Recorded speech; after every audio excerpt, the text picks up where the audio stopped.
Jesus is the answer for the world today. Above him there's no other, 'cause Jesus is the way. Today we're going to be talking about treating the sexual abuser or the sexual offender. And we're going to find out that this is a lot like treating a domestic violence perpetrator, because a lot of the emptiness, the hurting, the lack of social skills, the low self-worth, all of those kind of things are going to be in this same person. In the domestic violence perpetrator, their solution was control. In the sexual offender, the solution is medicating the emotions through the sexuality and the sexual contact. Let's start out, though, by looking at the characteristics, and from there then we can sort of tie together these different areas. But we're going to find there are going to be a lot of areas of treatment required, and some things are going to go more to the extreme than you've ever heard before, and might even violate some of the things that you've heard about counseling before. First, what are the external characteristics? The first and most important one you need to learn is they seldom tell the truth. They minimize, they deny, they lie. And unless you set up something in a way to force them to tell the truth, you're not going to have the whole picture. I'll tell you a sad story. And I was counseling a young man and his wife. And his wife felt that he might have some problems in this particular direction. I didn't have a lot of experience. And so I counseled them, and a lot of things didn't seem like it fit. And of course, what was going on? I wasn't being given the entire story. And when I finally got to the place that I hit on something, because I asked him about his sexual fantasies and found out they were all about little boys, and then started the treatment, they dropped out of the treatment. And he was arrested a few months later and went to prison for many years. It was my lack of experience, and I'm hoping in this lecture you won't have to go through that, because at least you'll know the right questions to ask and the right things to do, that you don't get backsided, and some of the techniques that can be used here. They seldom express remorse or wrongdoing. They're more concerned about the consequences of being caught. They usually try to mobilize ministers and ministries to support them as a character witness. Usually they're repeat offenders and will continue until stopped.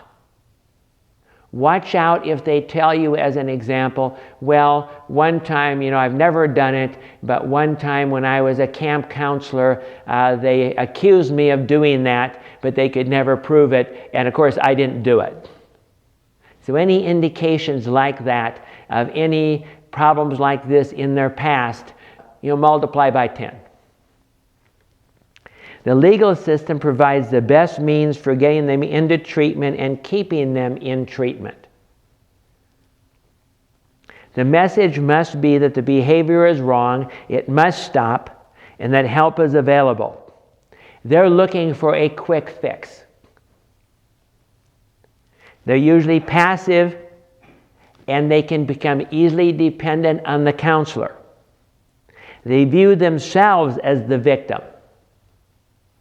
Or, the opposite of that, they can be very dominant and aggressive, deny the offense, fail appointment, actively sabotage treatment, and may even abandon their own family.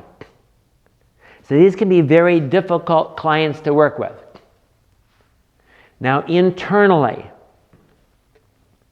and there's no exclusive pattern. It isn't like we can give a test and for sure know who have a problem in this area or not, because you don't know if you're going to get the test answered correctly. Fantasy and submission are more prevalent than assertiveness. And it was being the one side or the other side. It's more the passiveness. feelings alone and isolated, underlying mood of emptiness, fearfulness, and depression. Have to watch out for suicide. There was a case here in Wichita in which there was this man, and he was supposedly, had this group of boys that he was helping to learn how to invest on the internet. And one of the moms came to pick up one of the boys and walked in, and they were all liberated. Well, he was arrested and put into secular treatment.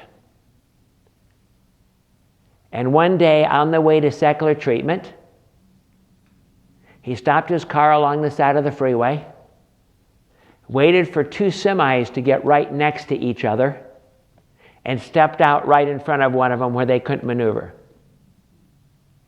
That's how bad he felt about himself. And that's the thing you have to watch out for, is possible suicide in situations like this. Avoids adult relationships due to fear of rejection or failure. Big hint. If you see somebody that relates more to kids, and the kids in the neighborhood are always getting themselves to be, a referee for baseball or something, and relates to the kids more than they do to the adults, watch out. Substitute fantasy for reality. Substitutes children for adults to complement their own immaturity, because they're usually very immature. Fixated many times, stuck at a particular age, and then they only want to relate to people at that age, especially sexually. Emotionally over-invested in the victim. Many times they could even kidnap the victim and hide out. Treats the victim as a peer. Tries to mobilize his or her time and restrict outside activities. Sense of entitlement and ownership. Projects their own needs and desires on the victim. Preoccupied with sexual fantasies about the victim. Another sexual abuser, the wife had called me and had caught him masturbating to a picture of the stepdaughter and her friend. Develops a sense of pleasure, comfort, or power in the relationship, much like an addictive personality.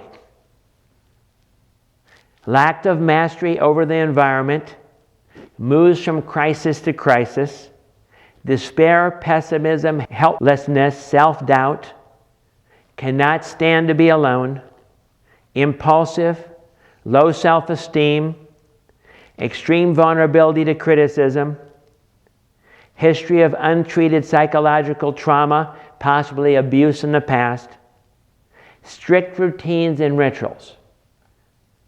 Now, they all have this? No, but that's just an overall picture of what you might see. What are the functions of what they're doing, of the abuse? To validate their worth or self-esteem. Compensate for feelings of being neglected or abused by a wife or women in the past. Restores a sense of power. Can you sort of see that? Can you see the child has sort of replaced adult relationships, and they're trying to get everything out of that child like an abuser would control a child, and they're trying to use that child to meet all of their needs, and they're so overly attached, and they're trying to control everything, and especially to a fixated pedophile, it's like they're equal age. So they see nothing wrong with what they're doing. They're just having a sexual relationship just like an adult would have a sexual relationship with somebody else. Gratifies a need for attention and recognition, affiliation, or overcome loneliness.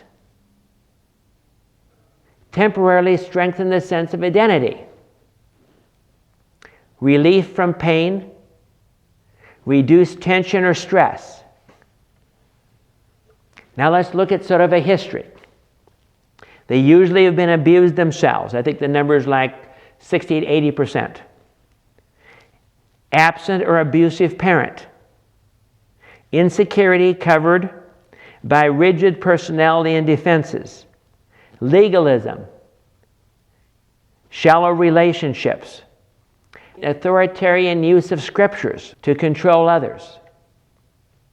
Misuse and confusion of family love with sex.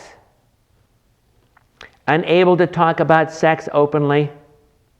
Stress reliever due to fear of intimacy, insecurity, poor communication, inability to handle conflict. Devout, rigid, moralistic, conservative framework. Have you heard those sort of moralistic, religious things in between this list? So where do you think you find a lot of sexual abusers? Why else would you find them there in the church? Because maybe they are really trying to get help. Maybe because they realize where they're at and they feel very guilty. But if we're going to sum this all up, what would we say these people are? How about inadequate personalities? In every area of their life, they tend to be fairly inadequate. Does that mean they don't perform? No, don't think that at all. In one seminar that I went to, they showed videos of all of these different people, and she'd actually taken these videos in prisons. We didn't know that, of course, and she would say, well, here's what the person said about it, and they have the actual video there. And then she says, now, is this person really an abuser, or is that defense real? You know what you find out? You can't tell. Because a lot of these people were pastors and coaches and highly esteemed in the society. See, they can have that wonderful outside shell of protection, that they look very good, that facade, and it can be so good that no one's going to really believe that that's the case. See, this person that I told you that committed suicide by stepping in front of the semis was a very upstanding person in this society, enough that parents would trust him to take their kids and supposedly teach them how to get into business and how to invest on the internet. And so I'm saying you don't really know. And the denial is so great. In this same seminar, this lady mentioned a particular study in which they took sexual offenders and they asked them how many offenses had they done, and they admitted to a number of misdemeanors and maybe a couple felonies or stuff like that. Then they had them submit to a lie detector test. But see, they don't really use a lie detector test to catch them. They say in order to get in the program, and you're going to see that later, you've got to perfectly pass a lie detector test. So you better tell us everything now, because one of the questions on the lie detector test is, have you told us everything? And those same people had abused hundreds upon hundreds of kids. Every single one of them. So don't get the idea that you're going to get a straight picture at all. In fact, if you ever do, it's absolutely amazing. So let's summarize this now. If that's all true, if those are the personality issues that we're dealing with that underlie this, and can you see why this is a hard area of treatment with all that? Let's make a list of the areas we're going to need to treat. How about inadequate personality? Developmental gap. They haven't ever grown up. Self-worth and shame. Relationship deficit. Denial. Fear of rejection. Addiction of many different sorts, but at least sexual addiction. Sexual programming and fantasies, because the more you do something sexual to a particular target, the more you program yourself toward that target. And many times they're not interested in anything except a certain age, like from 7 to 9, which is when they were abused and when they're fixated on. Lack of remorse or feeling for the victim. They don't see the other people as victims. But you see, we got quite a bit of work to do, don't we? Areas of evaluation. If you have somebody like this and you were doing an evaluation, what areas do you want to look at? Well, first get a written sexual or family history. Prepare first by reviewing any police reports, victim counselors' reports, background interview with the wife, probation report, complete description of offenses, copy of a polygraph, plethysmograph evaluation. What's a plethysmograph? It's a measure of sexual stimulation. Mental evaluation, sexual fantasies. That's the one I should have asked a whole lot earlier with that particular individual. Sexual education myths. It's usually totally messed up. Chemical or substance abuse. Suicide attempts. Current social situation. What are we usually going to find? Isolation. Use of Christian principles. Isn't that an interesting one? Attitude toward the victim. Current family environment. And then one of the things you're going to have to determine here is whether outpatient versus inpatient treatment. Now let me make a statement here. Because this is against the law, if you're going to get any of these people, they're going to be either in the courts, and therefore they're not going to tell you anything because they haven't gone through trial yet, or if they've already served their time, then you might get them afterwards to try and help them recover fully so they can get back into society if they do ever totally recover. What are the main things you look at to determine if they need to be inpatient or outpatient? First, no physical force or threat of harm. Regressed under stress. Are the stressors still present? Remember, one big thing is you have to determine if they're a fixated pedophile or if they're a regressed pedophile. Regressed pedophiles mean they have normal relationships at normal age, are going to be much easier to treat and have a much greater chance of success than the fixated type. No criminal record or lifestyle. That's going to be very few times you're going to get that. Takes responsibility, repentant, and concern for the victim. Are they remorseful? Can they handle life adequately? Do they have psychopathology of some sort of a mental illness, addiction, or retardation? Strong support for community services in the community. Do they have bizarre or ritualistic acts involved in the abuse? Prostitution or pornography involved? Progressive increase or aggression? Fixated on children or age regressed? More distressed by the consequences than what they did? So what's the overall picture? How dysfunctional are they? How inadequate are they? In particular, how fixated are they? And what are their sexual fantasies? And from that, you sort of decide what you need. Now, why are you doing that? Because if you're doing outpatient treatment, there are going to be a lot of people that probably you shouldn't be doing outpatient treatment on. What's another thing you're going to have to do if you're doing outpatient treatment? Especially at a church. Require escort 24/7. If they're going to be in the church, they need to have somebody watching them all the time. In fact, normally what we suggest if you want to do this kind of counseling, don't counsel at a church. Don't counsel where there are children around. And a lot of them, a part of their probation will be that they cannot ever be around children again. What's your responsibility if you're doing this kind of counseling?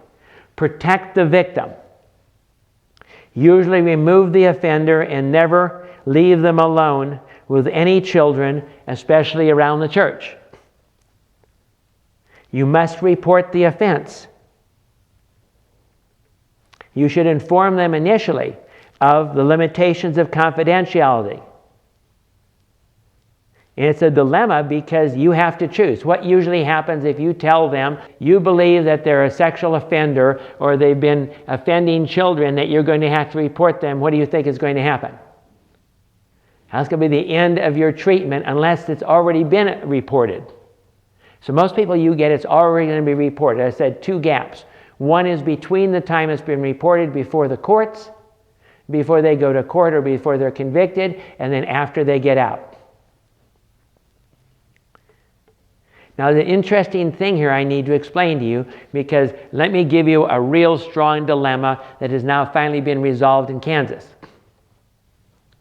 There are a lot of different kinds of sexual offenders. Now, I've been emphasizing here primarily the fixated pedophile because they're the most difficult. But what kind of other sexual offenders are you going to get? How about the 15-year-old kid that had sex with a 12-year-old kid?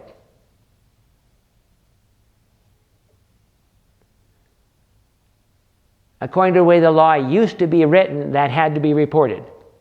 And what would happen to them? They would be treated as pedophiles. They'd be removed from the family. They might go to prison for years. And you might lose them as a client. How are you going to feel about that? Unfortunately, I actually had a case like that, where I think the boy was about 16 and the girl was like 13 or something like that. And the girl actually was sleeping with everybody around the block. But I had to report it, and I lost them as a client. Unfortunately, the lawyer that they went to basically said, never go back to that counselor again. Lost the entire family. Now, what's changed in the law is they changed the law because the abortionists in this state have power, and the Attorney General was trying to make the abortionists have to report every person that came in underage that was pregnant that they were going to perform an abortion for, because clearly the person that got them pregnant under the law is a sexual offender, right? So therefore they wanted those all reported so they could go find all the sexual offenders. And there's enough political clout in this state that they got the law changed. What the law says now is you have to report it if you believe there was significant damage or hurt to the victim. Which means what? Now, as a counselor, if you have 2 15-year-olds that are having sex and you don't believe that the victim was really significantly damaged, you don't have to report it. So there's now a loophole in the law, and you can bet a lot of people are going to use that same loophole. It's still hard for me to believe, though, that if somebody has been raped or has been sexually active under age 16 and they're going to get an abortion, that they weren't hurt by this act. But I'm sure it will be used that way. But what it means to you is in those cases where it was pretty much the same age, where it wasn't forced, and so on and so forth, that you may not have to report that. Treatment programs. Here's a statement that I think you need to remember. 80% of sexual offenders will reoffend if they don't get treatment. Program characteristics. Now, these are full-blown programs for pedophiles, especially fixated pedophiles. This wouldn't apply to everyone. First, they obviously don't offend during the program. And in the program, they are going to use either a polygraph or plethysmograph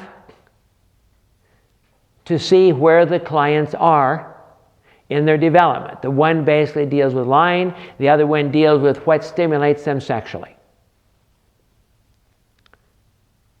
In the program, you try to give them the tools to not reoffend after leaving the program. It requires active participation. Here's an interesting thing now. There is no confidentiality. And you actually report to the victims, the family, past treatment in the courts. There are specific restrictions based on the case involved. And they start in the program as a candidate. In other words, you don't go in the program and get accepted. They use that to force them to confess everything, to continue taking these tests and so on, because they're just a candidate. They're not completing the program unless the people in the program accept them as really being open and honest and really dealing with their own issues. So just because you start a program doesn't mean you're going to graduate from the program. And it's a combination of behavioral, group therapy, family therapy, especially in the cases of incest. The main point here is the denial has to be broken. And unless they're totally under the gun, and they have to break the denial in order to get through the program, they're not going to have the motivation equal to really break down that denial. And of course, dealing with the groups, other people like this are going to recognize that and help break down the denial. Sexual assessment in one of these programs. Sexual history, arousal pattern, strength of non-deviant fantasies, attitude and knowledge about sexuality, chain of events leading to sexual acting out. They normally have a ritual, and you need to really watch that ritual because it'll be repeated and you have to interrupt that ritual. Cognitive distortions leading to deviancy. Another sad story. In this particular case, the girl had been abused by her dad all of her life. And her dad died, and they found a letter from her dad to her mom. And she brought it in for me to read. And this is basically what the letter said. I really did nothing to hurt our eldest daughter. She really enjoyed it and thought it was a good thing. Totally justifying years of abuse. And this daughter was so damaged that she had defended herself by deciding she had no needs. She could hardly function. She didn't have any emotions. She had been at Miniger Clinic for years. But the dad hadn't done any damage. That's how much denial you have and how much justification and a total cognitive distortions in the overall picture.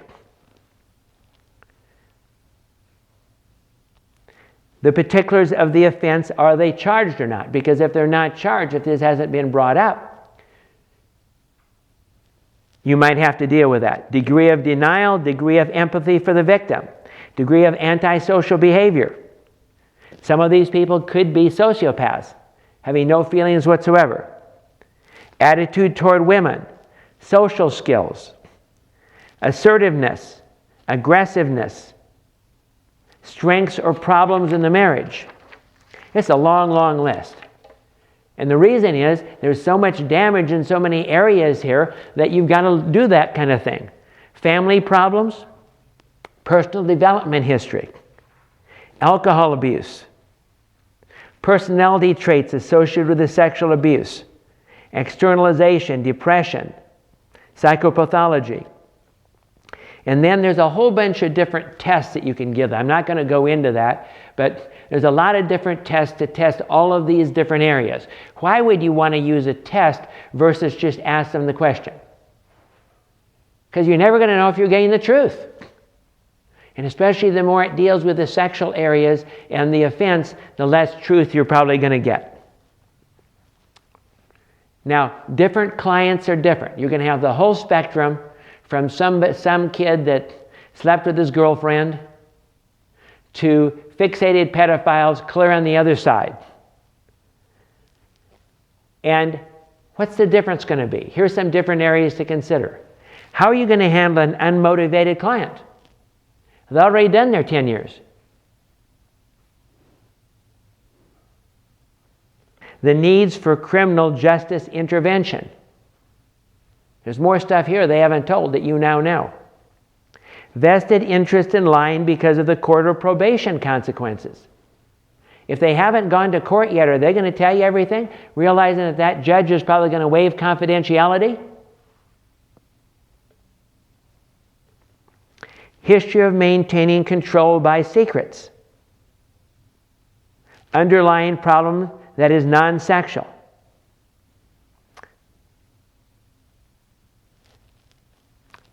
You can't blame it on family dysfunction, but they probably are. Need to teach how to cope with life.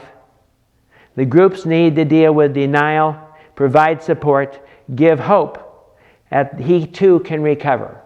See, if you can have a group and you can have several people that have recovered, that have made good progress, that can help a lot, right? Now, some of this material comes out of a book called Treating Sexual Offenders by Sater.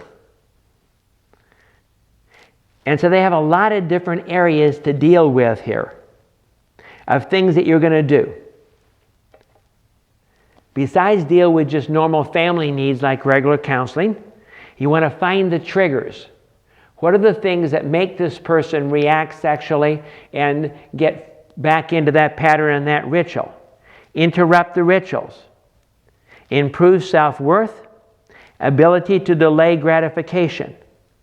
Offer more coping skills. Recovery from early life traumas. Re-educate social development. We have all these things that I'm talking about here, and the reason is that's how damaged these people are. But there's one more that's really important, and it's something that we almost don't want to deal with. How do we reprogram them sexually? Because if they're not reprogrammed sexually, and there's even some evidence that you're never going to get rid of all the sexual fantasies and all of those kind of things, how do you do it? Now, there's some methods that you and I probably would not even use or not even try, but I'll give you an idea of the different methods that are used. One is boredom tapes to masturbation. They have them masturbate, and then after they don't have the drive anymore, then they have them look at pictures and so on and so forth, and they just get bored. Covert sensitization. This is what I started doing with that one client that I found out had the sexual fantasies, and it drove him away. And you can figure out why in a minute. See, what do? When they fantasize about stuff, it always ends up okay, doesn't it? So you take their same fantasies and you finish the story. Especially since this guy had already offended during treatment. How do you think he was feeling when I was finishing the story that the police were breaking into his place and taking his computer and arresting him? See, I was almost traumatizing him, but I didn't know he had offended. And a chain of events that you help him learn as he's in the fantasy to interrupt that chain of events and to stop it. Another big one is social skills training. 40 to 50% have poor social skills. And notice the problem. They relate to kids because they can't relate to adults. So we've got to get them relating to adults on a regular social level if we're going to ever change how they're relating and connecting. Sexual value training. Try to turn around the way they're thinking. And of course, the more they're involved in pornography and other things like this, the more warped they probably are in these particular areas. Then what's called cognitive restructuring. Trying to deal with those distortions. It's actually a scale for that, but what you're doing is you're trying to show them that they're thinking wrong and try to get them thinking correctly. And you use a combination of all of those kind of things. Now, one of the things that they don't seem to like very much in this particular area is what's called insight therapy. This is what they say. All you produce is sexual offenders with insight. Because this is more of an emotional thing. I still use insight therapy to help them understand what's going on, to change their thinking, and so on. But they don't believe that that's too effective here. Relapse prevention. 66% of relapses occur in the first 90 days after you get them in treatment. 71% of all types of relapses are due to negative emotional state, interpersonal conflict, and social pressure. What's that saying to us? It's saying that the majority of all the problems here are medicating emotions.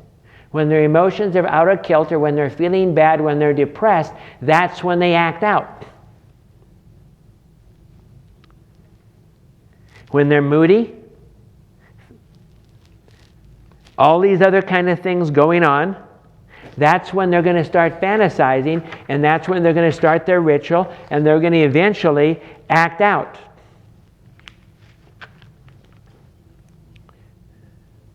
And of course, you want to avoid the triggers, you want to avoid the situations that are going to cause all those things. The more stable you get them. Can you see that the more healthy you get them, the less you're going to have here? And this is actually almost like treating a very strong addictive process.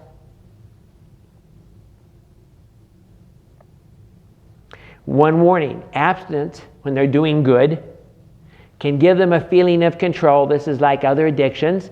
And when do you think they really get themselves in trouble? I can handle this. I'm okay.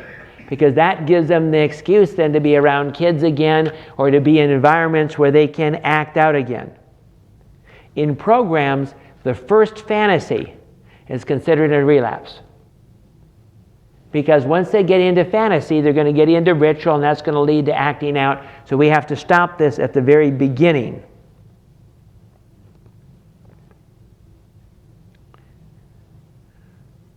The problem of relapse: feeling controlled by others, try and get them alternate coping responses, expectations about the risk of behavior, and the availability of the victim. If you don't have those things and the victim is there, you're going to probably have a relapse. And of course, you want to continually evaluate what is going on here in the person's life all the time. In most of these programs, they require another polygraph every 6 months. And of course, that they haven't offended and all the stuff that's going on here. And of course, we have to add family treatment in here. If they're married, especially if this was incest, we have to deal with all those family issues. But finally, how about Christian growth issues? Self-worth and shame versus forgiveness. Give up control to God, making Jesus Lord. You're going to see all those spiritual growth things that we've talked about before. They all will help work with this particular problem and this particular person. They need to quit relying on themselves, trying to be their own God, accept the grace of God, their position in Christ, and all those other things that we've talked about. So do you see the big picture? Big picture is we've got a person here that is really hurting, that is really messed up, that is really inadequate in almost every way you can imagine or think. And it's going to take a lot of work, but what's our first goal? Stop the abuse. Protect the victim. Do what you have to do to make sure that this person doesn't offend. Just like we did in domestic violence. See, what was our first step? Stop the domestic violence, protect the victim. And whatever you have to do, you may need to do that. You may have to call and have this person arrested. Or call SRS and have the children removed from the home or the person removed from the home. It becomes very sticky with the courts being involved in this and everything else, but that's your responsibility as a counselor to make sure you handle that adequately. And then it's a long process of helping this person recover. And the more problems you have, probably the longer it's going to take. And remember, you have to be very careful to watch for suicide, to watch for how that person is seeing themselves, watch for those rituals, because most of the time they're going to be blind to that and they're not going to see that. But what's the good news? Everything is possible through Jesus. If you can get them saved, if they're not saved, if you can get them delivered from some of this stuff, God can do major, major things in their lives. But this type of counseling is one of the hardest types there is, and if you choose to take it on, then make sure you do the things that we're talking about here to protect yourself, to protect the victim, and don't think that you're being told all the truth at any of the time. Let's pray. Lord, we thank you that there's no one in this world, not even pedophiles that are treated as the scum of this earth, that don't deserve to be loved and cared for and that you don't care for. And we ask, Lord, that you would help us to the degree we can in this area, and the degree that we're working in this area or we meet these people, that we would be effective in helping them, set the right boundaries, protect the victims, do what we need to do. And Lord, that you might be glorified. In Jesus' name, Amen. Jesus is the answer for the world today.